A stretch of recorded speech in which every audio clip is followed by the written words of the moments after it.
If I could give myself one piece of advice in my younger years, it would be don't let people waste your time by not choosing you. Now, this sounds like something that's very simple, but trust me, you can waste years and years of your life with somebody hoping that they're going to change, hoping that they're going to prioritize you, hoping that you can talk yourself blue in the face until you get them to figure out that you want to be treated a certain way or that you don't deserve to be treated otherwise. And the thing is, I don't mean people, not giving people a chance. I don't mean just like, automatically quitting and walking away. That's not what I'm saying either, because I do feel that, there's usually a time in your heart where you want to feel that in your heart that you did everything you could to save the relationship. That is always something that I personally felt is kind of noble, and it means that you value the relationship, and there's probably a lot of love there. On the other hand, relationships take communication, they take growth, they take effort, they take repair. They take somebody who's willing to walk that journey, that imperfect journey of being in a relationship and knowing that they're invested in it. But somebody who is not invested in you, somebody who's demonstrating and behaving a certain way and showing you over and over and over again that they don't bother, that they don't value you, is wasting your time and it's wasting your life. And I know that when we're younger, we think, you know what, I have time. I can wait for this, and like you still feel you're on the path, that you have time to meet other people and stuff like that. Don't waste your time. You don't want to look back and say, wow, I wasted my 20s with the wrong person. I wasted my 30s with the wrong person. Don't forget, women, that if you're in your 30s and you're wasting time, those are your fertile years. So if somebody is not serious about having kids with you or not serious about a long-term relationship, that person is going to affect your ability to maybe have a family later. And I know nobody wants to hear that, but that is the truth. Do not let somebody waste your childbearing years or the years that you have where you're trying to build your career. You need the person that is rock solid, that chooses you, that sees your worth, that is going to be your cheerleader and in, your side of the court the whole time. Because the person that is only concerned about their self and their own career or their own, plans in life, but doesn't include you in them, that's not your person.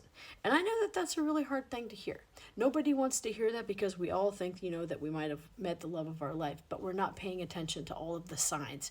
We're looking more at how we feel about them instead of how they make us feel. Matt Hussey said that, and that's a genius quote. So if you've clearly communicated your needs, you've clearly committed your boundaries, you've told them what's hurting you, and you've done the emotional work, you're working on things, you're trying to, you're trying to improve, you're trying to grow with them, and they still refuse to meet you there, I don't know what to tell you. I won't tell you what to do, but you know what I'm going to tell you. Please stop wasting your life waiting to be chosen properly. Hi, I'm Andrea Hunt. For those of you guys who don't know me, I'm a Heartbreak to Healing EFT tapping coach and the founder of Living Deliberately Today, where I help women to release emotional pain and rebuild their self-trust and their confidence and connect with themselves after heartbreak. I am building a Heartbreak to Healing community to help support people and to also help them through this journey of healing, but with other people.